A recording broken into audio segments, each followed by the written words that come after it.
হৃদমায়ার প্রেমগাথা পর্ব সংখ্যা ২। লেখনীতে রিক্তা ইসলাম মায়া। গল্প পাঠে আমি অরোরা ইসলাম। আমার জীবনে হঠাৎ আগন্তুকের আগমন ঘটেছিল ২০১৭-তে। সেবার আমি নবম শ্রেণীতে পড়তাম, দশম শ্রেণীতে উঠব। ডিসেম্বরের ১ তারিখে আমার ফাইনাল পরীক্ষা ছিল, আর নভেম্বরের ২ তারিখে ছিল আমার জন্মদিন। বলা যায় মাত্র ১ মাস ছিল আমার পরীক্ষার। তাহলে বুঝতেই পারছেন, ফাইনাল পরীক্ষার মতো জটিল বিষয়টা মাথায় রেখে ধেই ধেই করে নাচতে নাচতে আরিফ ভাইয়ের হাত ধরে চলে গিয়েছিলাম সেবার ঢাকা শহরে জন্মদিনটা স্পেশালভাবে পালন করার জন্য। হয়েছিল তাই। আমার জীবনের সবচেয়ে স্মরণীয় জন্মদিনটা ছিল ২০১৭-তে, আমার ১৬তম জন্মদিনের। সেই দিনটার কথা আজও মনে পড়লে বুকের ভেতর মুচড়ে ওঠে তীব্র ভয়ে।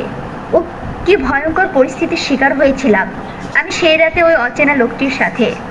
চেনা নেই, জানা নেই, তারপরও হুট করে ওই লোকটির সাথে বেঁধে গেলাম। হুজুরটাই বুড়ো লোকটা যদি আমার চরিত্র নিয়ে কথা না বলতো, তাহলে হয়তো বিষয়টা অন্যরকম হতো। স্বাভাবিকভাবে আমি ওনাদের বোঝাতে পারতাম আসলে আমি সত্যি বিপদে পড়ে ওনার কাছে সাহায্যের জন্য এসেছিলাম, কিন্তু তেমন কিছু হলো না। উল্টো কলকের টাকমা গায়ে মেখে ভয় দেখিয়ে বিয়েটা দিয়ে দিল একটা অপরিচিত লোকের সঙ্গে, যার নামটা পর্যন্ত জানা নেই আমার। যাকে আমি সাহায্য করতে চাইলাম বিপদগ্রস্ত বলে, তার সাথে আমার বদনাম রটিয়ে সোজা বিয়ে। উফ, কি পরিস্থিতির কথা ভাবতেই গা শিউরে ওঠে। আমার জীবনে এত জটিল আর স্মরণীয় মুহূর্তে দ্বিতীয়টা পাইনি, পাওয়ার কথাও না। বাপ ভাই আর পরিবারের ছায়াতলে বড় হয়েছি আমি, তাই কখনো সেভাবে পুরুষ মানুষের সঙ্গে চলাফেরা ছিল না, আর শুধু বাড়ির আপন পুরুষ ছাড়া।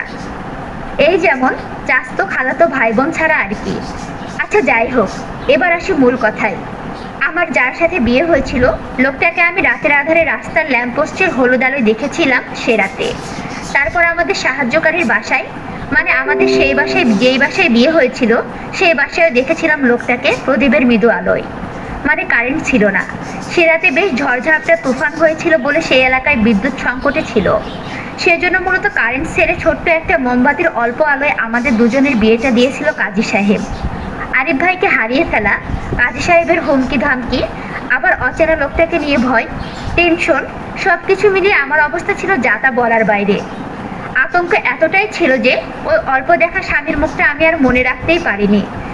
মানে সোজা কথাই ভুলে গেছি আর কি। এমন না আমি ইচ্ছাকৃতভাবে অচেনা স্বামীর চেহারাটা ভুলে গেছি, তাকে মনে রাখতে চাই না বলে। আসলে সত্যি বলতে আমি লোকটার চেহারা মনে রাখতে চেয়েছিলাম। এই জন্য সেই দিন রাতে শেষ প্রহরে পালিয়ে আসার সময় ঘুমন্ত স্বামীর মুখটা আমি বেশ ভালোভাবে দেখেছিলাম। জীবনের সেই দেখা বলে স্বামীর মুখটা স্মরণে রাখতে চেয়েছিলাম, কিন্তু ভাগ্যের আমার সহায় হলো না। আমার ছোট্ট মস্তিষ্ক থেকে আস্তে আস্তে স্বামী নামক লোকটার আবছা আলোয় মুখটা ধীরে ধীরে বিলুপ্ত হয়ে যাচ্ছে। আজকাল স্বামীর মুখটা স্মৃতিচারণ করলেও তেমন কিছু আসে না মস্তিষ্কে, শুরু ধোঁয়াশা একটা মুখ ছাড়া। তবে লোকটার বডি ফিটনেসে আর হাইটে শুধু চোখে ভাসে ওই একটু আর কি। ফ্রিতে তো লোকটার নামটাও জানি না যে স্মরণে রাখবো বা খুঁজে বের করব। কি এক বিয়ে হলো আমার। হঠাৎ হওয়া স্বামীটা কেমন ধুম করে বিলুপ্ত হয়ে গেল আমার জীবন থেকে। ২০১৭ সাল হওয়ায় ওই ঘটনার পর বিগত ১ বছর ৫ মাস পর আবারও আমার জীবনে এক নতুন মোড় নেয়।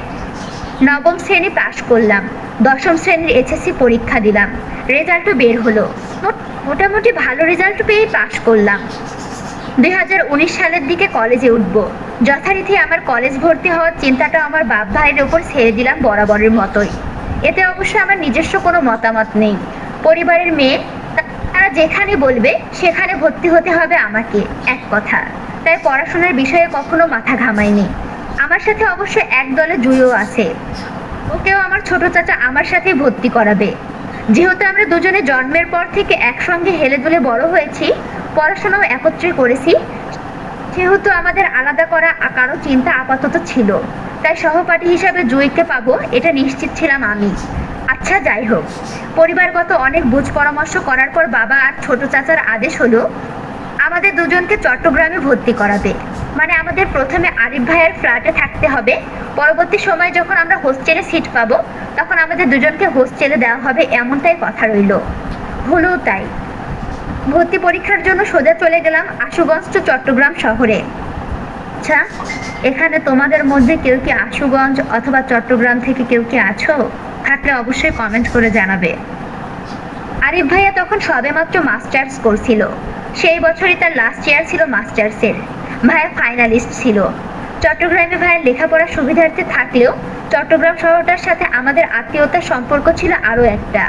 সোজা কথা বলতে গেলে আমার নানু বাড়ি আর আম্মুর নিজ বাড়ি, সেই হিসাবে প্রতি বছর আমাদের যাতায়াত থাকতো চট্টগ্রামে।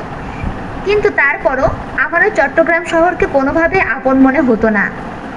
এখানে পড়াশোনা নিয়েও ছিল বেশ আপত্তি। আমার ইচ্ছে ছিল আশুগঞ্জে কোথাও ভর্তি হব। সেখানে আমার স্কুলের সহপাঠীরাও ছিল, তাদের ছেড়ে আসতেও মন নারাজ। আমার এত এত নারাজগিটা চোখে দেখেনি কেউ, কানেও তোলেনি। ছোট মানুষ হওয়ায় পরিবারের বড়রা যা বলেছে সেটা শুনতে হতো আমায়। আমার আজও মনে আছে সেই দিনকার কথা। আম্মুর আঁচল ধরে কি কান্না টানাই করেছিলাম। উফ, কাঁদতে কাঁদতে গোটা একটা দিন খাওয়া দাওয়া বন্ধ রেখেছিলাম চট্টগ্রামে পড়তে যাব না বলে। তারপরও আমার এত বিদ্রুপ শূন্যে তুলে এক প্রকার বাধ্য হয়ে এসেছিলাম চট্টগ্রামে আরিফ ভাইয়ের হাত ধরে। প্রথম কয়েকদিন তোড়জোড় করে মন খারাপ চালিয়ে রেখেছিলাম বাড়ির সবার সাথে, যাতে একটু মায়া দয়া দেখিয়ে আমাকে এখান থেকে নিয়ে যায়। কিন্তু ভাগ্য আমার এবার হতাশ করলো। আমার ভীষণ রকমের মন খারাপেও আব্বু শক্ত মন নরম হলো না। আর না আমার এখান থেকে যাওয়া হলো। প্রচণ্ড অনীহা আর এক বুক কষ্ট নিয়ে আরিফ ভাইয়া আমাদের চট্টগ্রামে কলেজে ভর্তি করিয়ে দিল। আমাদের বাসা থেকে চট্টগ্রাম কলেজের দূরত্ব ছিল 10-15 মিনিটের মতো। তাই রোজকার মতো ভাইয়া আমাদের কলেজে নামিয়ে দিয়ে তারপর সে ভার্সিটিতে যেত। আরিফ ভাইয়া নিজের পড়াশোনার পাশাপাশি একটা কোচিং সেন্টারেও ক্লাস করতো টিচার হিসাবে। আর আমরা কলেজ শেষ করে বিকালের দিকে আরিফ ভাইয়ার কোচিংয়ের সেন্টারে যেতাম বই খাতা নিয়ে ক্লাস করতে। আমি আর জুই দুজনই ছিলাম মানবিকের স্টুডেন্ট। মূলত আমার ছোট থেকে রাজনৈতিক বিষয়গুলোতে প্রচণ্ড ইন্টারেস্ট ছিল বিধায় সেজন্য মানবিক নিয়ে পড়াশোনা করা আর কি। সত্যি বলতে রাজনৈতিক বিষয়গুলো থেকে রাজনৈতিক কূটনৈতিক বুদ্ধিগুলো আমার কাছে হেব্বি লাগতো বলেই বাসার সবাইকে না জানিয়ে নিজে নিজেই এই মানবিক বিভাগে ঢুকেছিলাম নবম শ্রেণীতে। জয় অবশ্য প্রথমে সায়েন্স নিয়ে পড়াশোনা স্টার্ট করেছিল, পরে সায়েন্সের বইয়ের সাথে উঠতে পারেনি বলে বাধ্য হয়ে সায়েন্স থেকে মানবিক শাখায় আমার সাথে যোগ হয়। কিন্তু কে জানতো আমার এই অত্যাধিক পরিমাণে রাজনৈতিক পছন্দ করাটাই যে আমার ভবিষ্যতের সঙ্গে জড়িয়ে যাবে সেটা। হা হা হা হা। আমার বাল্যকালের মজা করাটা আজ আমার ওপরে ভারী হয়ে পড়ে গেল। এই জন্য মানুষ বলে কোনো কিছু নিয়ে মজা করতে নেই, সময়ের ব্যবধানে সেই বিষয়গুলো তোমার ওপরে পড়তে বেশিক্ষণ লাগে না। সেটা আমি আজ হাড়ে হাড়ে টের পাচ্ছি। বাবারই কথা। মূলত আমি সবসময় ক্লাসমেট বা কাজিনদের জোর গলায় বলে বেড়াতাম আমার রাজনৈতিক পছন্দ, নেতাদের ক্ষমতা পছন্দ, তাদের কূটনৈতিক বুদ্ধিগুলো পছন্দ। ভবিষ্যৎ মন্ত্রী হওয়ার ইচ্ছা মাঝে মধ্যে প্রকাশ করতাম বোকার মতো। আমার এই অতি আগ্রহের কথাগুলো আমার বান্ধবীরা শুনতো মনোযোগ সহকারে। তারপর বুক ভরা দোয়া দেওয়ার আগে মাইশা বলতো, শুন মায়া, তুই মন্ত্রী হলে আমাদের কি উপকার করবি সেটা আগে হিসাব নিকাশ কর। ফ্রিতে তো দোয়া আর ভোট কোনোটাই দেওয়া যাবে না, তাই না? দেখ মায়া, আমরা 6 বান্ধবী আছি তোর। আমাদের ডিমান্ড কিন্তু তেমন কিছু না, শুধু প্রত্যেককে একটা করে সরকারি চাকরি আর বিসিএস ক্যাডার জামাই পাওয়াই দিবি, ব্যাস এইটুকুই। শুন মায়া, প্রেম না হয় আমরা কম্প্রোমাইজ করে নিব। 6 বান্ধবী বেসরকারি বা বেকার পোলাপানের সাথেই করে, কারণ অসহায় পোলাপানদেরও তো একটা জাতিগত অধিকার আছে সুন্দরী মায়াগুলোকে একটু প্রেম করার। সে আত্মত্যাগে প্রেম করবো বেকার ছেলের সঙ্গে, কিন্তু জামাইয়ের বেলায় কিন্তু নো কম্প্রোমাইজ। জামাই কিন্তু আমাদের বিশেষ ক্যাডারই লাগবে বলে দিলাম, নয়তো আমাদের সবার ভোট আর দোয়া তোর জন্য ক্যান্সেল। আমাদের বান্ধবীদের কথা তদারকিতে দ্রুততার সঙ্গে মাহি বাধা দিয়ে বলল, দোস্ত দোস্ত, রিক্তাকে মন্ত্রী হওয়ার দোয়াটা তাড়াতাড়ি ক্যান্সেল কর। এটা রং নাম্বার। রিক্তা ভবিষ্যৎ মন্ত্রী হওয়া মানে আমাদের দেশের ঘোর বিপদ ডেকে আনা। রিক্তা যে বোকা গিলু, দেখা যাবে ওর সামনে দিয়ে পুনরায় পাকিস্তানরা আমাদের দেশ নিয়ে যাবে কূটনীতিক করে, আর ও কিছু বুঝতেই পারবে না। দেশ বলে কথা, বিপদে ফেলা যাবে না। তাই রিক্তার মন্ত্রী হওয়ার দোয়াটা ক্যান্সেল। তুই বরং রিক্তার জন্য একটা নেতা জামাই দোয়া করে দে, শক্তপোক্ত দোয়া। কালো, বেটে, অসুন্দর ভুঁড়িওয়ালা যেমনই হোক, ব্যাস মন্ত্রী হলেই চলবে। কিরে, চলবে না? মাইশার কথার পাশ থেকে ফোড়ন কাটতো সুমি, অতি উৎসাহে বলতো, হ হ, মাইশা ঠিক কইছে। রিক্তারে মন্ত্রী বানায় দেশে বিপদে ফেলার দরকার নাই। রিক্তা থাক, তোর মন্ত্রী হওয়া লাগবে না। মন খারাপ করিস না দোস্ত, যা, আমরা তোরে মাইশার কথায় মন্ত্রী জামাইয়ের জন্য দোয়া করে দিব নে। হ্যাঁ, তোর মন্ত্রী মশাই অসুন্দর হোক সমস্যা নাই, কিন্তু তাকে অবশ্যই রক্তাটা মন্ত্রী হতে হবে, যেন কথায় কথায় তোকে এমন 2-4টা থাপ্পড় মেরে ভালোবাসে। বেশ কৌতুক করে আমার 6 বান্ধবী আকাশমুখী দুহাত তুলে মোনাজাত করতো আমার জন্য, ভীষণ রকমের খেপাতো আমায়। মাঝে মধ্যে বোকার মতো চেতে যেতাম আমি ওদের উল্টাপাল্টা দোয়া, আবার আমার মাঝে মধ্যে বেশ এনজয় করতাম যখন ভবিষ্যৎ মন্ত্রীর বউ বলে থাকতো আমায়। এই একটা কথায় কখনো আমি চেতে যেতাম না, বরং ভালো লাগতো। পছন্দের রাজনৈতিক বলে কথা। নেতা জামাই পাইলে সমস্যা কি, বরং ভালো লাগবে।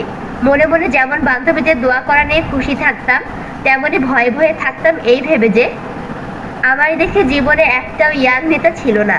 সবগুলো নেতা ছিল কেমন বুড়ো, মোটা তাজা আর কালো ভুঁড়িওয়ালা বয়স্ক লোক। এখন বান্ধবীদের দোয়াতে যদি বুড়ো জামাই পাইতো, বুড়ো জামাই কি শুধু আমায় ধরে ধরে মারবে নাকি? আমার এত সব চিন্তাতে জল ঢেলে দিয়ে গেল ওই হঠাৎ হয়ে যাওয়া বিয়ের পরপরই। আজ বছর দেড়েক হলো আমি কাউকে বলি না আমার রাজনৈতিক পছন্দ বা মন্ত্রী সাহেবও পছন্দ। কেউ এ নিয়ে মজা করলেও চুপ থাকতাম।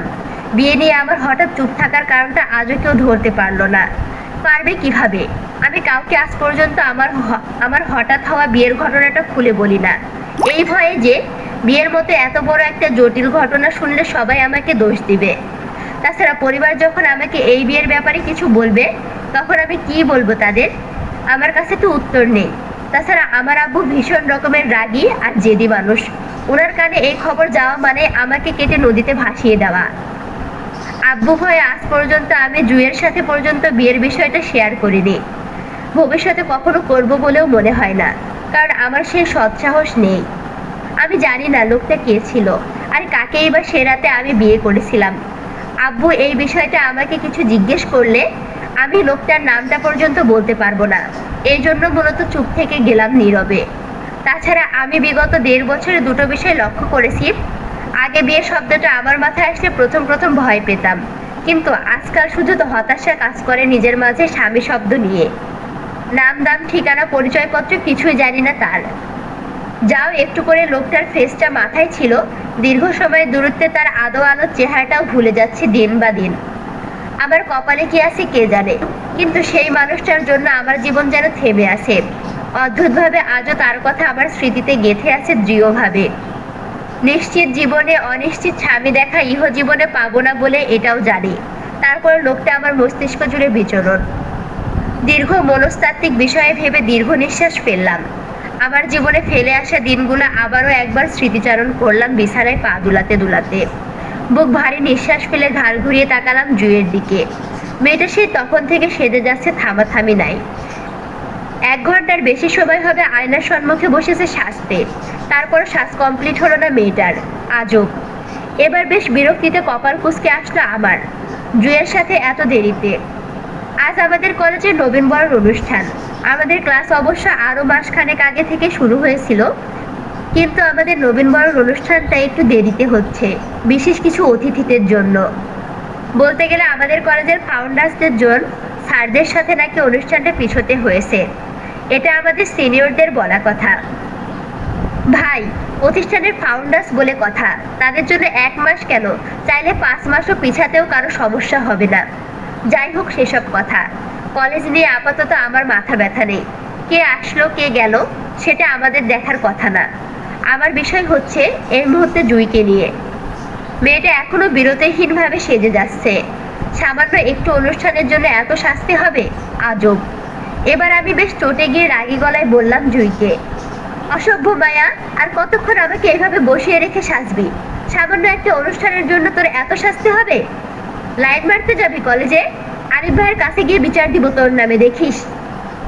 আমার চেতে যাওয়াতে তাড়াহুড়ো করে জুই আয়নার সম্মুখে ঝুঁকে পড়ে লিপস্টিক লাগাতে লাগাতে বলল, শুধু শুধু রাগিস না ঋতু, এই তো শেষ আমার, আর অল্প। জুই, এবার কিন্তু তুই বাড়াবাড়ি করছিস। সত্যি আমার গরম লাগছে এই মরার শাড়ি পরে। তুই কি উঠবি নাকি আমি তোকে ফেলে চলে যাব ভাইয়ার সাথে? আয়নার সম্মুখে থেকে তাড়াহুড়োয় মেকআপের জিনিসপত্র গোছাতে গোছাতে ব্যস্ত ভঙ্গিতে জুই বলল, সরি সরি বোন, এই তো শেষ আমার। চল চল, দ্রুত, আমাদের দেরি হয়ে যাচ্ছে। অনুষ্ঠান শুরু হয়ে গেলে সিনিয়রদের প্যারায় পড়ে যাব আমরা আবার। চল চল। জুয়ের হঠাৎ এত তাড়াহুড়োতে গাঢ় দৃষ্টিতে তাকিয়ে থেকে ঠোঁট উল্টালাম। মেয়েটা সত্যিই পাগল।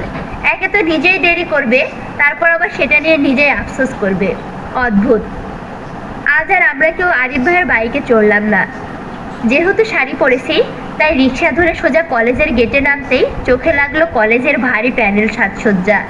সেই সাথে কলেজের ছাত্রছাত্রীদের ভারী ভারী পোশাক। এ যেন এক লাল সবুজের পতাকা, পতাকা হয়ে আছে সবাই। আহা, কি অদ্ভুত ভালোবাসার টান দেশের জন্য, যার জন্য এই ভর দুপুরে সবাই লাল সবুজ পতাকা পতাকা হয়ে ঘুরছে আশেপাশে। ছেলেরা সবাই লাল পাঞ্জাবি আর মেয়েরা সবাই সবুজ শাড়িতে আবদ্ধ। এই আবদ্ধ হওয়া থেকে কিন্তু আমরাও বাদ যাইনি।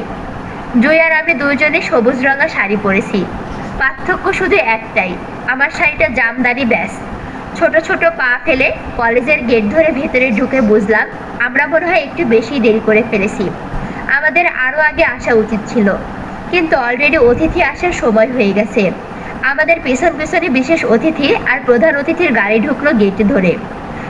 তার মানে এই কলেজের এরাই ভিআইপি, সেই সাথে এই কলেজের ওনার। ছাত্রী জনসভায় আমি গিয়ে বরাবরই পেছনের সারিতে বসলাম। যেহেতু দেরিতে এসেছে তাই আপাতত আমাদের জায়গাটা পেছনের সারিতেই হলো।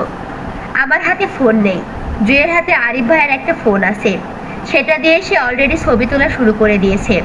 আমি বিরক্তি ঝেড়ে ঘাড় ঘুরিয়ে পেছনে তাকালাম গোল গোল চোখে। তৎক্ষণাৎ দৃষ্টিতে ভিড়ল অতিথিদের জাঁকজমকপূর্ণ বেশ কয়েকটা সাদা কালো গাড়ি।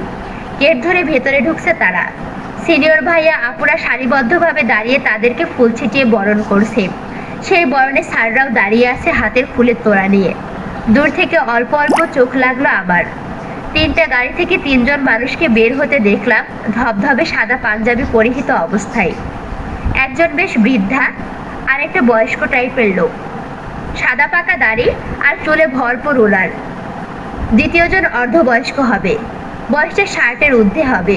ওনার চুলগুলো দূর থেকে ঠাহর করতে পারছি না কতটা পাকা হবে, কিন্তু তৃতীয়জনকে দেখে চোখে লাগাম মতন ছিল। দূর থেকে এক ঝলক দেখেই বুঝতে পারলাম শতনারীর রাতের স্বপ্ন হতে বাধ্য এই পুরুষ। আহা, এই বুঝি সেই পুরুষ যাকে নিয়ে বিগত 1 মাস ধরে গুঞ্জন শুনছিলাম কলেজের সিনিয়র আর আমার ক্লাসমেটের মেয়েদের মাঝে। হতে পারে অস্বাভাবিক কিছু না, সুন্দর পুরুষদের নিয়ে মেয়েরা সুন্দর সুন্দর স্বপ্ন দেখবে, এটাই স্বাভাবিক।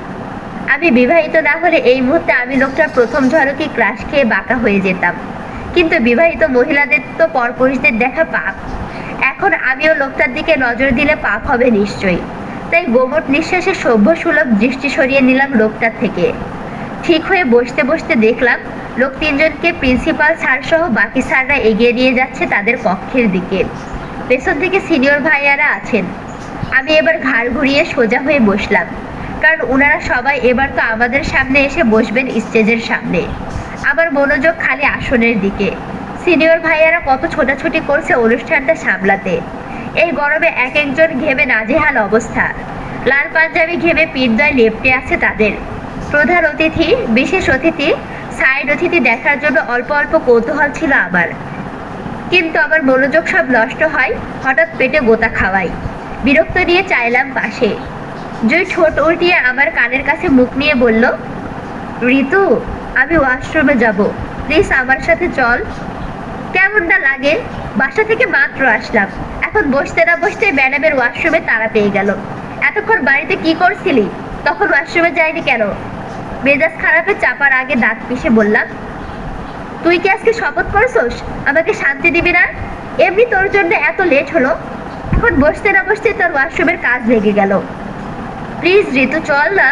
আসলে সাজুগুজু করায় ব্যস্ত ছিলাম বলে ওয়াশরুমে যাওয়া হয়নি। ভেবেছিলাম সাজ শেষ করে একেবারে যাব, কিন্তু তাড়াহুড়ো এখানে চলে এসেছি বলে আর যাওয়া হয়নি। প্লিজ চল না বোন। গুড, ভেরি গুড, ভালো কাজ করেছিস। তখন যখন ওয়াশরুমের কাজ চেপে সাজুগুজের কাজ চালিয়ে যেতে পারিস, তাহলে এখনো চেপে যা। মুচড়ামুচড়ি করে গোটা অনুষ্ঠানকে পার করে দে। আমি জানি তুই পারবি, তোকে পারতেই হবে। চাপাচাপিতে তুই যে দক্ষ সেটা প্রমাণ করার জন্য হলো এখন চুপচাপ বসে থাক। আমি পারবো না তোর সাথে কোথাও যেতে। কথাটা বলে সামনে তাকাতে চাইলে পাশ থেকে জুই খপ করে আমার হাতটাকে চেপে ধরে অসহায় গলায় বলল, প্লিজ ঋতু, চল না প্লিজ, বেশি ইমার্জেন্সি পেয়েছে, প্লিজ। অল্প ঠোঁট কামড়িয়ে ওর মতি গতি বোঝার চেষ্টা করলাম। জুয়ের অসহায় ফেসটা দেখে দীর্ঘ নিঃশ্বাস ফেললাম। মেয়েটা আসলে আমাকে আজকে শান্তি দিবে না। ওয়াশরুমের বাইরে দাঁড়িয়ে আছি, হাতে জুয়ের ব্যাগ আর ফোন, আর কাঁধে আমার ছোট্ট ব্যাগটা ঝুলছে। করিডোরে দাঁড়িয়ে আশপাশটা নজর বুলালাম। না, আপাতত এই দিকটায় তেমন একটা মানুষ নেই, সবাই মাঠের স্টেজের দিকটায় আছে। ওয়াশরুমের বাইরে করিডোরের এক পাশের দেওয়ালে থাই গ্লাসে নিজের প্রতিবিম্বটা এক পলক দেখে নিলাম। গোছানো শাড়ি, সবুজ চুড়িতে খারাপ লাগছে না আমায়, ঠিকঠাক লাগছে। তারপরও চঞ্চল হাত দুটো দিয়ে চেড়ে রাখা চুলগুলো আরো একবার গুছিয়ে নিলাম। অল্প ল্যাপটানো কাজলটা মুছে নিতেই তখন কানে বাজলো কারো উগ্রতা গমগমে ডাক। এই মেয়ে, এই মেয়ে, এদিকে শোনো। সহজ সরলভাবে ঘাড় বাঁকিয়ে পাশে তাকালাম। চোখে লাগলো আমাদের পরিণীতি ম্যাডামকে। তিনি হাফ সিল্কের লাল সবুজ সংমিশ্রণের শাড়ি পরিহিত, বয়স ৩৫। শ্যামবর্ণ গায়ের রংটা খারাপ লাগছে না, বেশ ভালোই লাগছে। তবে উনি এত মনোযোগ দিয়ে কাউকে ডাকছে সেটা লক্ষ্য করতে চাইলে বুঝলাম ম্যাডাম আসলে আমাকে অনুসরণ করে ডাকছিল। অল্প চমকিত হলাম আমি। এক বুক সাহস নিয়ে গেলাম ম্যামের সামনে। আমাকে দেখে ম্যাম তাড়াহুড়োয় প্রশ্ন করে বললেন, কোন ডিপার্টমেন্ট? ম্যামের তাড়াহুড়োর কথায় বুঝতে পারলাম তিনি আমাকে সিনিয়র ভাবছেন হয়তো। তাই মিনমিনিয়ে স্বরে ম্যামকে বললাম, ম্যাম, আমি মানবিক ডিপার্টমেন্টের নতুন ছাত্রী, ইন্টার ফার্স্ট ইয়ারের স্টুডেন্ট। ব্যস্ততায় ম্যাম ফের বলল, ও, তার মানে তুমি আমার ছাত্রী। আচ্ছা শোনো, আমার হাতে এই ফাইলসগুলো ফাউন্ডারের স্যারের রুমে নিয়ে যাও। সোজা প্রিন্সিপাল স্যারকে দিবে, বলবে সুলতানা ম্যাডাম দিয়েছে, কেমন? যাও। এতক্ষণ না চমকালে এবার বেশ জড়সড় চমকালাম ম্যামের কথায়। ফাউন্ডার স্যারের রুমে যাব মানে? সেখানে তো এই মুহূর্তে সবাই বসে আছে, আমি যাওয়া মানে নির্ঘাত ভয়। এত বড় বড় মানুষদের মাঝে আমি ছোট মানুষ হয়ে যাব কেন? উফ, আমার তো এখনই ভয়ে বুক কাঁপছে ডিপ ডিপ করে। এই কাঁপাকাঁপি রোগ নিয়ে সেখানে যাই কিভাবে? কোনো কারণে যদি কাঁপতে কাঁপতে জ্ঞান হারায় সবার সামনে, তো ছি, কি লজ্জাজনক ব্যাপার। অজস্র ভয় থাকার পরও ম্যাডামের মুখের উপরে না করার সাহস হলো না আমার। তাছাড়া ম্যাম যদি আমাকে বেয়াদব বলে ধমক লাগায়, সেই ভয়ে ম্যাডামের হাত থেকে কাগজপত্রগুলো আমার হাতে তুলে নিলাম। ম্যাডাম তাড়াহুড়ো করে হাত খালি করে ব্যাগ আর ফোনটা নিজের হাতে রাখতে রাখতে বলল, ফাইলসগুলো প্রিন্সিপাল স্যারকে দিয়ে তারপর ম্যাডামের কাছে আমার ব্যাগটা আর ফোনটা সংগ্রহ করে নেওয়ার জন্য। অসহায়ের মতো আমি মাথা নাড়াতে ম্যাডাম দ্রুত পদে চলে গেল অফিস রুমের দিকে। অসহায় আমি ঠোঁট উঠিয়ে এক পলক ওয়াশরুমের বন্ধ দরজার দিকে তাকালাম। মেয়েটা সত্যিই আজকে আমাকে শান্তি দিবে না। এখনো ওয়াশরুমে বসে আছে। প্রচন্ড অস্বস্তির সঙ্গে ফাউন্ডার স্যারদের দরজায় কড়া নেড়ে অনুমতি নিয়ে ভেতরে প্রবেশ করতেই চোখে পড়ল বেশ কয়েকজন মানুষকে। বিশেষ করে অতিথি সবার সবাই এখানেই বসা, তার মানে তারা এখনো স্টেজে ওঠেনি। আমি এই প্রথম কলেজের ফাউন্ডার্সদের সরাসরি দেখলাম। দেখতে সবাই মাশাআল্লাহ, তিনজনই সাদা ধবধবে পাঞ্জাবি পরিহিত। ওনাদের সবাইকে দেখে সর্বপ্রথম আমার মাথায় যেটা আসলো সেটা হলো, ওনারা সবাইকে নেতার বংশধর নাকি? কি চাই? ভরাট গলার প্রিন্সিপাল স্যারের হঠাৎ প্রশ্নে থতমত খেয়ে গেলাম আমি। প্রচন্ড অস্বস্তিতে সিটিয়ে ধীরে গলায় বললাম, স্যার, আমাকে সুলতানা ম্যাডাম পাঠিয়েছে এই ফাইলসগুলো আপনাকে দিতে। ও আচ্ছা, ফাইলগুলো তোমার পেছনে বসে থাকা স্যারকে দাও। সহজ সরলভাবে পেছনে ফিরছিলাম আমি। সাহস নিয়ে ফাইলসগুলো এগিয়ে দিয়েছিলাম লোকটাকে। কিন্তু ইয়াং যুবকের অল্প পরিচিত মুখটা দেখে মুহূর্তেই ঠায় দাঁড়িয়ে মেরে দাঁড়িয়ে পড়লাম। শরীরের মধ্যে তৎক্ষণাৎ হাড় কাঁপানো বিদ্যুৎ বেয়ে বয়ে গেল এমনটা মনে হলো। সেই বিদ্যুতের তেজে তৎক্ষণাৎ আমার হাত দুটো কেঁপে উঠল তুমুল গতিতে। এই লোকটাকে আমি কোথাও দেখেছি মনে হচ্ছে, কিন্তু কোথায়? কোথায়? সে কি আমার পরিচিত কেউ? কই, আমার তো মনে পড়ছে না। আমার ধ্যান ধারণার মাঝে লোকটা আমার কাছ থেকে কাগজগুলো নিজে হাতে তুলে নিল সহজভাবেই। আমি যে ওনার দিকে ড্যাব ড্যাব করে তাকিয়ে আছি সেদিকে ওনার এক পলকও চোখ উঁচিয়ে তাকালো না পর্যন্ত। আমাকে সম্পূর্ণ অনাগ্রহ করে হালকা কপাল কুঁচকে কাগজগুলো একের পর এক চেক করে গম্ভীর গলায় বলল, কাগজে সমস্যা আছে, নেম প্লেসের জায়গাগুলোতে ভুল, আব্বুর নামের জায়গায় আমার নাম ব্যবহার করেছে সেখানে। এগুলো সংশোধন করতে দ্রুত পাঠান। বাক্যগুলো শেষ করতে করতে হাত বাড়িয়ে কাগজগুলো পুনরায় আমার হাতে তুলে দিতে দিতে চোখ উঁচিয়ে তাকালো প্রিন্সিপাল স্যারের দিকে। তখনও লোকটা আমাকে দেখলো না, হয়তো দেখার প্রয়োজন মনে করছে না তাই। কিন্তু আমি হ্যাবলার মতো দাঁড়িয়েছিলাম লোকটার দিকে তাকিয়ে থেকে। আসলে মনে করার চেষ্টা করছিলাম এই লোকটাকে আমি আগে কোথায় দেখেছি এর আগে। তখনই প্রিন্সিপাল স্যার পুনরায় আমাকে দেখে ধ্যানচ্যুত করে বলল, এই মেয়ে শোনো। অস্বস্তিতে ঘুরে তাকালাম স্যারের দিকে।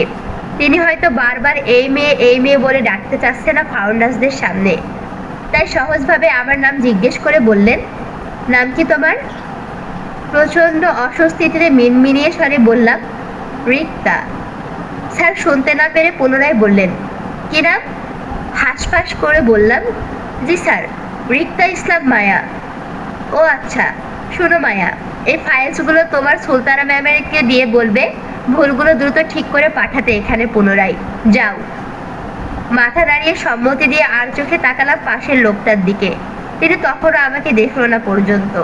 লোকটা এই গম্ভীর অ্যাটিটিউড অপমান বোধ করলাম মুহূর্তেই। কেন বারবার হ্যাংলার মতো তাকাচ্ছিলাম লোকটার দিকে তাও বুঝতে পারছি না। শুধু লোকটাকে আমার অল্প পরিচিত মনে হচ্ছে, এজন্যই কি বারবার তাকাতে হবে? আজব। মায়া, তোমার বাসা কোথায়? কথা শুনে তো মনে হচ্ছে না তুমি চট্টগ্রামের মেয়ে, অন্য জেলার নাকি? গম্ভীর লোকটা থেকে দৃষ্টি সরিয়ে তাকালাম বৃদ্ধা বয়স্ক লোকটার মুখের দিকে। কি অমায়িক অদৌলে হাসি মুখ ওনার। বয়স ৮০-র কাছাকাছি মনে হলেও দেখতে বেশ ফিট এবং ফাইন দেখা যাচ্ছে। টাকার গরম বলে কথা, তারা তো এমনিতেই জোয়ান থাকবে, তাই না? তাছাড়া বড় লোকদের কি আর বয়স বাড়ে নাকি অহংকারের মতো? তবে এই বয়স্ক লোকটার মুখে অদৌলে আবার অহংকারী ভাবটা চোখে পড়ল না। যেটা পড়লো সেটা হলো স্বচ্ছলতা আর শুদ্ধার হাসি মুখ। সেই হাসিতে আমিও অস্বস্তিতে হাঁসফাঁস করে মাথা কাত করে সম্মতি দিলাম। বুঝালাম, হ্যাঁ আমি অন্য ডিস্ট্রিক্টের মেয়ে। লোকটা ফের হাসলো, আগ্রহ নিয়ে বলল, কোন জেলা? জি, ব্রাহ্মণবাড়িয়া। আমার কথা শুনে বেশ মজা পেল যেন বয়স্ক লোকটা। তিনি কৌতুক করে সঙ্গে সঙ্গে আমাকে বলল, বাহ, তুমি ব্রাহ্মণবাড়িয়ার মেয়ে, দারুণ তো। তা মায়া, তুমি ঝগড়া টগড়া কেমন পারো? তোমার দক্ষতা কেমন মারামারি নিয়ে? ব্রাহ্মণবাড়িয়ার মেয়ে বলে কথা, তোমাকে অবশ্যই এসব পারতে হবে, বুঝেছো? এই যে তোমার পেছনে আমার নাতিকে দেখছো, ওর কিন্তু মারামারির মধ্যে বেশ পেটুক আছে। মুখে থেকে হাত বেশি চলে ওর। তুমি ওকে হারাতে পারলে বুঝবো না তুমি সত্যি ব্রাহ্মণবাড়িয়ার মেয়ে। কি পারবে? লোকটার মজার কথায় প্রিন্সিপাল স্যার সহ সবাই হেসে উঠল। আমি প্রচন্ড অস্বস্তিতে হাঁসফাঁস করে মাথা নত করে মস্তিষ্কের আর চোখে ওনার নাতির দিকে তাকাতেই চোখাচোখি হয়ে গেল দুজনের। ঝেঁকে ধরা লজ্জা আর অস্বস্তিতে নিয়ে কি করব ভেবে না পেয়ে বোকার মতো মাথা নাড়িয়ে সম্মতি দিয়ে দিলাম, যার অর্থ আমি পারবো হারাতে। সম্মতি দিতেই আরো লজ্জা পেয়ে গেলাম বৃদ্ধ লোকটার কথায়। সাব্বাস, এ না হলে ব্রাহ্মণবাড়িয়ার মেয়ে? তুমি অবশ্য। বৃদ্ধা লোকটাকে বলতে না দিয়ে গম্ভীর লোকটা তৎক্ষণাৎ আমার উদ্দেশ্যে বলল, আউট।